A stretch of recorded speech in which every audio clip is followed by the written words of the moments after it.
नमस्कार दोस्तों, मैं गार्गी आप सभी का स्वागत करती हूँ एक मेजर डिस्कशन में। देखिए, रिसेंटली केशव नंद भारती, जिसके बारे में एक बहुत बड़ी लैंडमार्क जजमेंट है दोस्तों, उनके बारे में हम डिस्कस करने वाले हैं। उनका भी संडे को जो है देहांत हो गया, उनकी डेथ हो गई, लेकिन उनका जो केस का कंट्रीब्यूशन रहा है towards the Indian constitution as well as a citizen of India, अगर हमारे राइट सिक्योर हैं तो कहीं ना कहीं इसमें केशव नंद भारती केस का कंट्रीब्यूशन है दोस्तों। तो उसके बारे में डिस्कस करने वाले हैं इस लेक्चर में।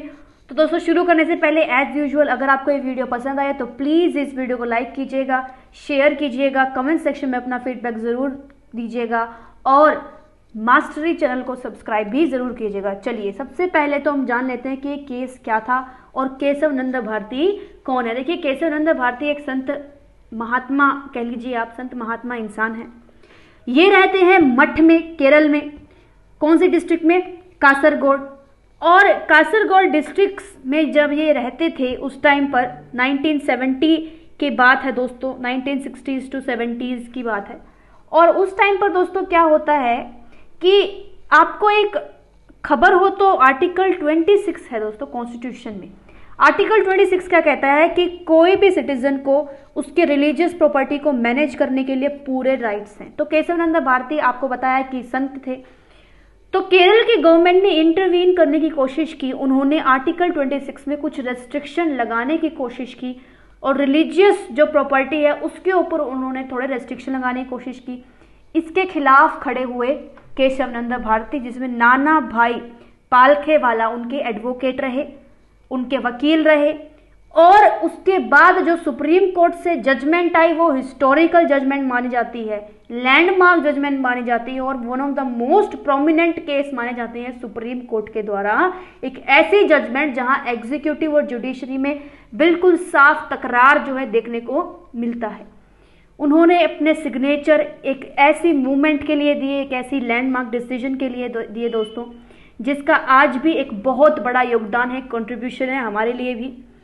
तो दोस्तों, ये पूरा हम जो केस था उसके बारे में डिस्कस करने वाले हैं। देखिए, आपको आउटलाइंस बता देती हूँ। सबसे पहले 13 जजेस की बेंच सेटअप की गई थी और लगभग 68 वर्किंग डेज तक ये मामला सुप्रीम कोर्ट में चलाया गया था। सबसे पहले तो ये केरल हाई कोर्ट को गया था, उसके बाद ये सुप्रीम कोर्ट में ये मामला जो है लाया गया और 13 में से 7 जजेस तो इसके सपोर्ट में थे कि हाँ, इस प्रकार का सरकार को कोई भी हक नहीं है कि वो जो प्रॉपर्टी है, रिलीजियस प्रॉपर्टी है। देखिए, रिलीजियस प्रॉपर्टी जो होती है वो कोई भी मैनेज करता है, ट्रस्ट के द्वारा करता है या इंडिविजुअली करता है।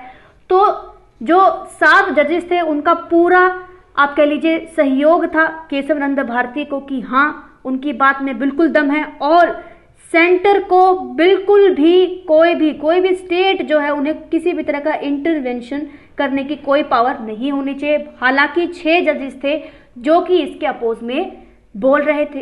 तो 13 जजेस की बेंच थी दोस्तों और इस प्रकार से एक एग्जीक्यूटिव और जुडिशरी में मतभेद देखने को मिल रहे थे। देखिए, ये टाइम भी बहुत नोटेबल है। 1970 एक ऐसा दौर जहां पर इंदिरा गांधी की सरकार पूरी पावर एक्सरसाइज करने के लिए जो भी एड़ी चोटी तक का बल लगा रही थी। वो चाह रहे थे कि सरकार के पास अल्टीमेट पावर हो, सुप्रीम पावर जो हो वो सरकार के पास हो और इसीलिए वो अमेंडमेंट पे अमेंडमेंट किए जा रहे थे। उसके बारे में भी डिस्कस करने वाले हैं दोस्तों। बाद में देखेंगे कि इस कोर्ट की जजमेंट आने के बाद भी सरकार नहीं रुकने वाली है। सरकार जो है अपने तरीके से काम करेगी। इमरजेंसी लगी थी, कमेंट सेक्शन में बताइएगा कब लगी थी, कौन से ईयर में लगेगी, उसका भी एक लिंक है दोस्तों इस केस से। तो इन सभी डिटेलिंग्स के बारे में जानने वाले दोस्तों। देखिए, इसमें जजेस के नाम दिए गए हैं और कहा गया इस हिस्टोरिकल जजमेंट में सुप्रीम कोर्ट के द्वारा कि स्टेट यानी कि कोई भी सेंट्रल गवर्नमेंट या स्टेट गवर्नमेंट इंटरवीन नहीं कर सकती है basic structure of the constitution को, यानी कि कॉन्स्टिट्यूशन के जो बेसिक स्ट्रक्चर है उसको वो बदलाव में नहीं ला सकती है, वहां पर वो अमेंडमेंट नहीं कर सकती है। इस तरह का डिसीजन जो है सुप्रीम कोर्ट के द्वारा लिया गया और इसीलिए ही ये हिस्टोरिकल डिसीजन माना जाता है दोस्तों। अब बेसिक स्ट्रक्चर क्या है, सभी पॉइंट्स के बारे में हम डिस्कस करने वाले। एक इंट्रोडक्शन मैंने दिया है। देखिए, सबसे पहले इस केस की जो शुरुआत होती है वो कहाँ से होती है। देखिए, इस केस का लिंक एक और हिस्टोरिकल जजमेंट से जुड़ा हुआ है। वो कौन सी है? गोलकनाथ के केस से जुड़ा हुआ है दोस्तों। ये केस किस प्रकार से, देखिए गोलकनाथ जो थे उनका एक केस सामने आया था 1967 में, जहां डिसीजन दिया था सुप्रीम कोर्ट ने अगेन। उनका केस क्या था दोस्तों कि Golaknath versus state of Punjab. State of Punjab का जो गोलकनाथ का जो प्रॉपर्टियल इशू था दोस्तों, उनके पास जो प्रॉपर्टी थी उन पे हक जता रही थी सरकार स्टेट, और गोलकनाथ ने इस डिसीजन को चैलेंज करते हुए कहा कि नहीं, I have my own right to property, और राइट टू प्रॉपर्टी को एक्सरसाइज करना मेरा पूर्णतः एक अधिकार है। और इसी डिसीजन को उन्होंने कोर्ट में चैलेंज किया और जजमेंट फेवरेबल गई। तो इस तरीके से पार्लियामेंट ने जजमेंट दी दोस्तों, सॉरी जुडिशरी ने जजमेंट दी।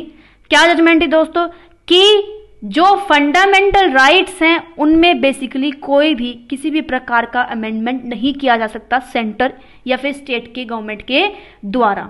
तो देखिए ये जो केस है इस तरह से इस केस से जुड़ा है कि इस केस में देखने वाले हैं, एक तरफ तो कोर्ट ने पहले डिसीजन दिया कि कोई भी अमेंडमेंट नहीं हो सकता है फंडामेंटल राइट्स में। इसमें क्या बोलने वाली है कोर्ट, इसमें बोलने वाला है सुप्रीम कोर्ट कि अमेंडमेंट हो सकता है लेकिन बेसिक स्ट्रक्चर जो है कॉन्स्टिट्यूशन का वो कभी भी चेंज नहीं होना चाहिए। एक बिल्कुल उलटफेर हो गया, ठीक है। दोनों जजमेंट्स जो है, एक पहले आई बाद में आई दूसरी, दोनों जजमेंट में एक उलटफेर जो है हमें देखने को मिलता है, ठीक है। तो लेकिन जो भी अमेंडमेंट सरकार ला रही थी, कोर्ट का ये कहना था कि जो भी अमेंडमेंट सरकार ला रही है उसमें कुछ रेस्ट्रिक्शन होने चाहिए। ऐसा भी नहीं है कि सरकार अपनी मन मर्जी से लेके आ रही है, जो चाहे वो करे, ठीक है। क्योंकि इंदिरा गांधी की जो सरकार थी दोस्तों वो बहुत सारे अमेंडमेंट ऐसे लेके आ रही थी, जैसे कि 24th अमेंडमेंट है जिसमें इंदिरा गांधी सरकार को पूरा पावर मिल चुका था कि वो किसी भी तरह से जिस वे में चाहें उस वे में कॉन्स्टिट्यूशन को अमेंड कर सकती है। और वो 25th अमेंडमेंट भी लेके आए थे जहां पर गवर्नमेंट को पूरी एक्सेस है पूरी तरह से किसी भी प्रॉपर्टी के ऊपर।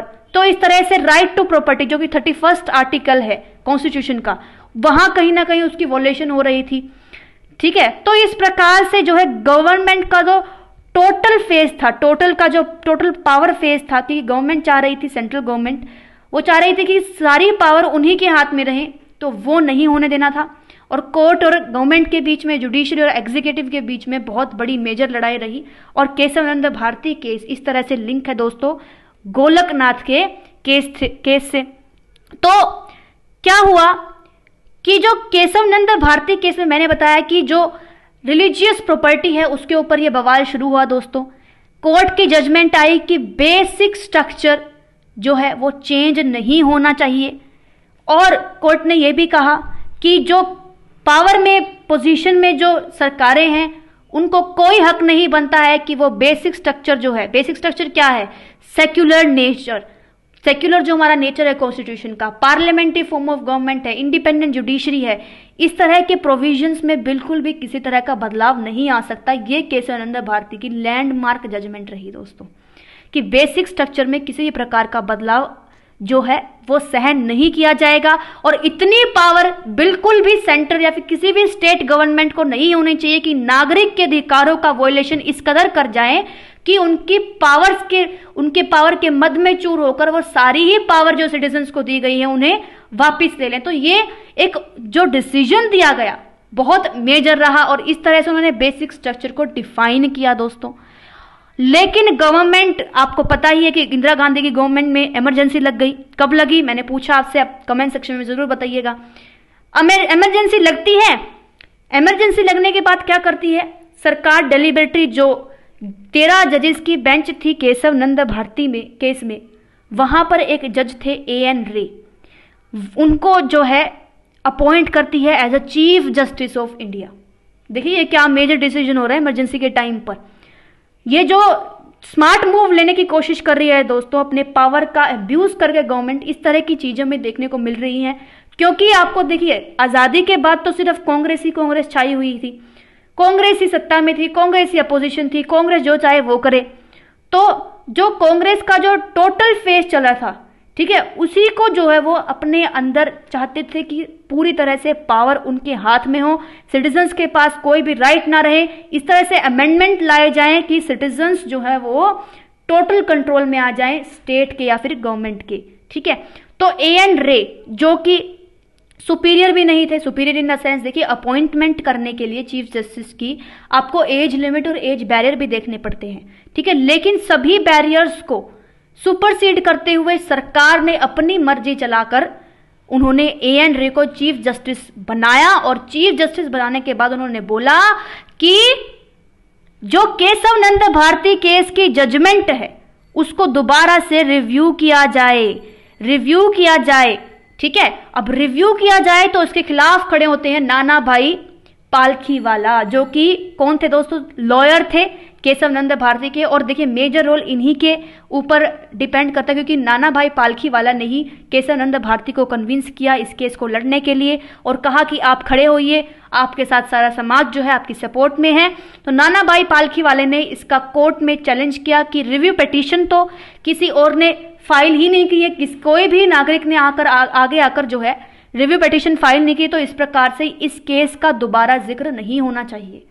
तो इस तरीके से दोस्तों पूरा जो ये जजमेंट था 1973 का जजमेंट है दोस्तों, ये 1973 में ये मेजर जजमेंट आया था कि सुप्रीम कोर्ट ने कहा था कि बेसिस स्ट्रक्चर को आप बिल्कुल भी बदलाव उसमें नहीं कर सकते। और 75 में इमरजेंसी लगने के बाद फिर इंदिरा सरकार जो है बार बार कोशिश करती है, रिव्यू लाने की कोशिश करती है, चीफ जस्टिस को डेलिबरेटली जो है एएन रॉय को बनाया जाता है, और इस तरीके से इस केस के ऊपर छेड़खानी जो है चलती रहती है। लेकिन ये केस मजबूती से खड़ा रहता है, क्योंकि सिटीजन्स भी चाहते थे कि इस प्रकार से इंटरवेंशन जो है गवर्नमेंट के द्वारा वो ना रहे।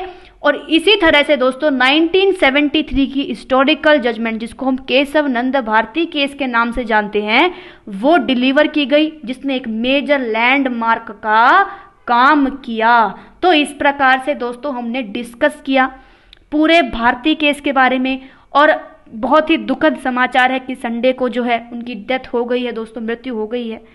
लेकिन उनका जो कंट्रीब्यूशन है हमेशा के लिए हमें याद रहेगा कि सिटीजन्स की पावर, देश जो है, सरकार जो है वो नागरिकों से है, और सरकार को हमेशा, कोई भी सरकार हो चाहे पावर में, उन्हें हमेशा सिटीजन्स के भलाई के लिए, सिटीजन्स को देखते हुए उन्हें कोई भी अमेंडमेंट जो है वो कर सकती हैं। लेकिन अगर जुडिशरी एक हमारे जो फंक्शन है, एक इंडिपेंडेंट नेचर है, उसको भी हमें खत्म नहीं होने देना है, क्योंकि हम हैं तो देश है, और देश है तो सरकार है। तो डेफिनेटली जो पिलर्स हैं जो इस देश को खड़ा कर रहे हैं वो देश की जनता है। और इस प्रकार से दोस्तों हमने जो है एक मेजर इंपॉर्टेंट रोल प्ले किया है सभी चीजों को फ्रेम आउट करने के लिए, और केशव नंद भारती केस का इस तरह से एक मेजर जो है कंट्रीब्यूशन रहा टुवर्ड्स द इंडियन कॉन्स्टिट्यूशन। तो दोस्तों अभी के लिए बस इतना ही। मेरे साथ इस वीडियो में बने रहने के लिए आप सभी का बहुत बहुत धन्यवाद।